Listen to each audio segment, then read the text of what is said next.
You're listening to Simply the Best Sports Take, the best podcast breaking down the best stuff in sports with host Sean Bingham. His takes are so good, he dropped the mic, but then you wouldn't be able to hear him, and that would suck. Get your sights up, aim high, let him see your fire. Welcome into STB Sports Take, Simply the Best Sports Podcast. I am your host, Sean Bingham, and a fine Friday we have.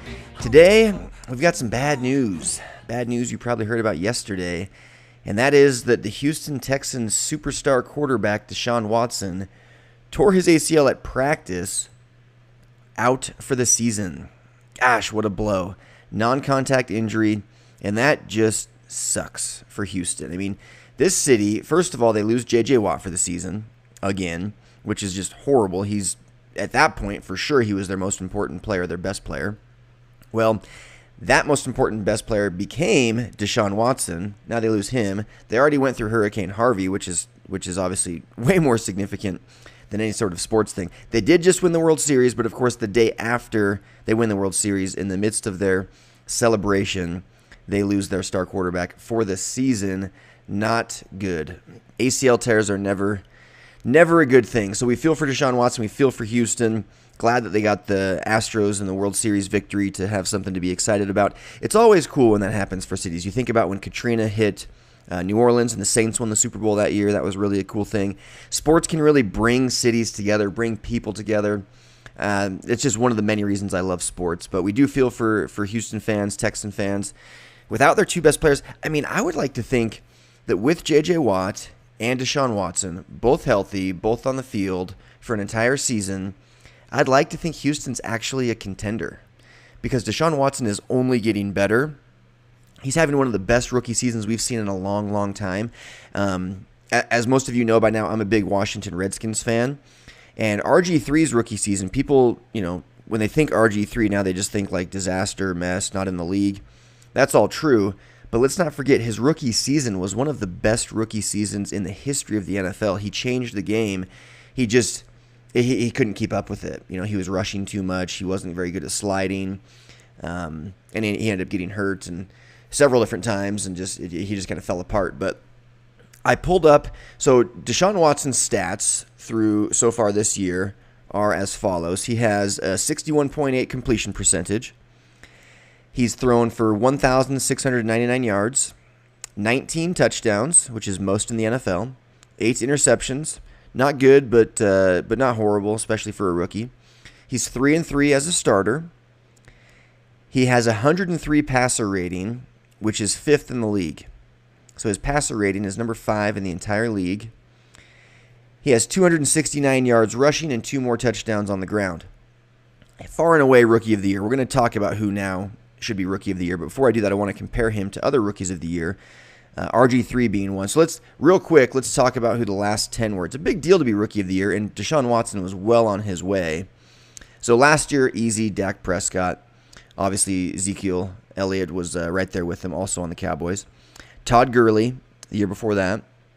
Odell Beckham Jr., 2014, recognizing these names. Dak Prescott, Todd Gurley, Odell Beckham Jr.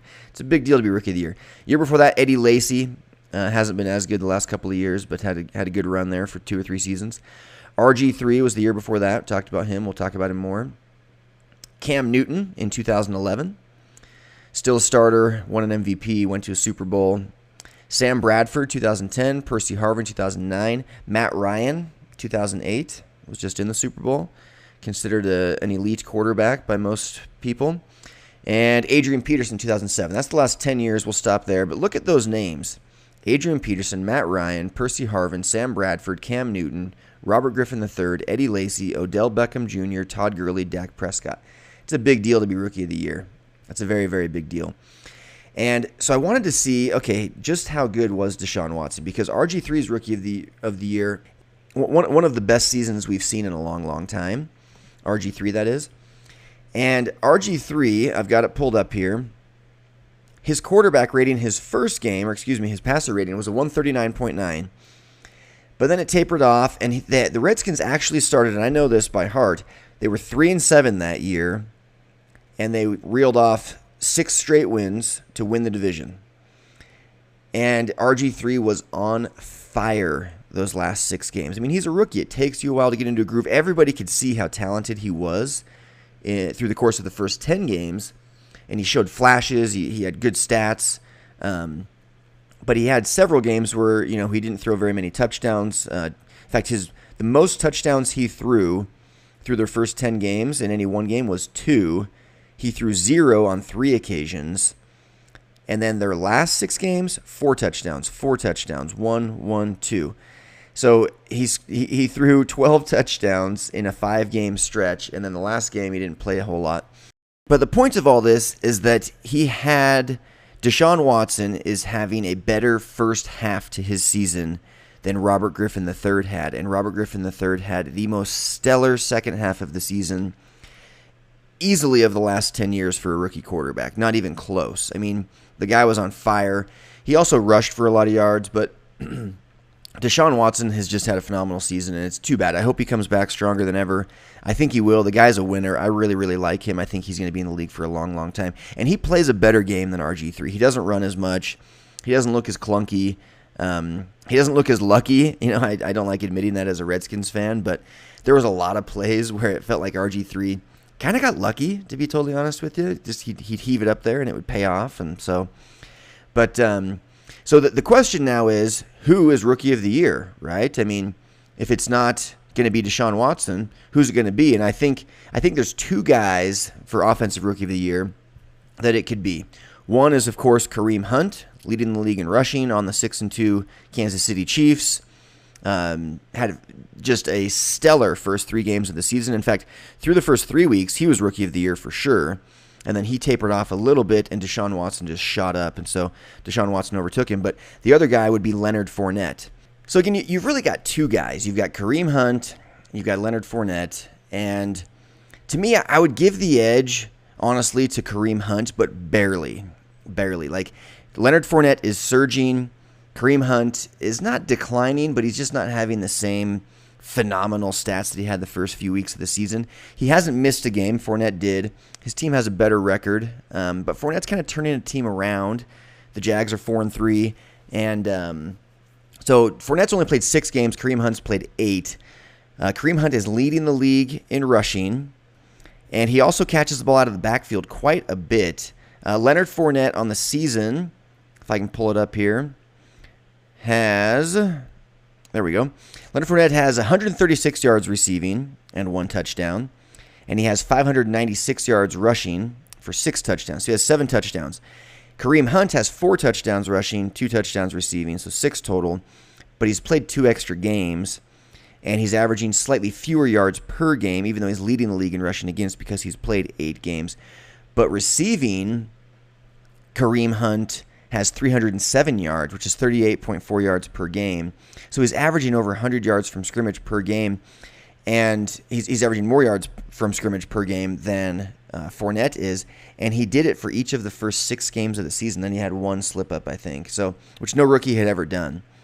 So I would give the slight edge to Kareem Hunt, again, largely in part due to the fact that his team has a better record, and he has been a really, really big part of that. I mean, we mentioned yesterday how I think Alex Smith should be the MVP, and I think that Kareem Hunt should be Rookie of the Year. Coach of the Year we'll get into later, but I already am going to tell you now. Actually, we probably won't get into it later because I already tell you now.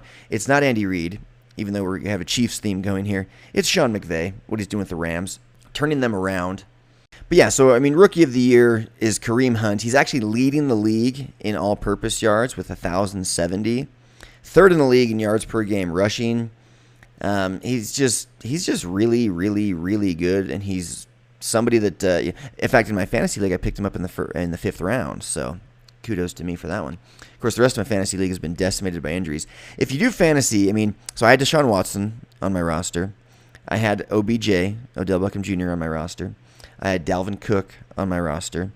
Those are 3 guys that were in like the top 3 to 5 of their position league-wide. Dalvin Cook, probably closer to 5, 6, 7, somewhere in there when he went out. And all 3 of them lost for the season. Kind of sucky, but such is life.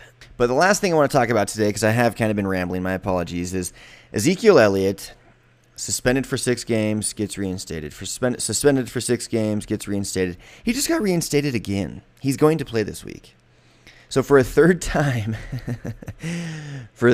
we thought he was going to be suspended, and he is not. And it's just kind of becoming a little bit of a,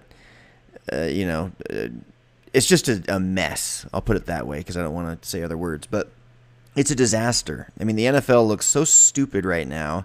And it's basically like, let's just see how many judges we can find that are Cowboy fans, and we'll keep getting this thing reversed, keep getting it reinstated.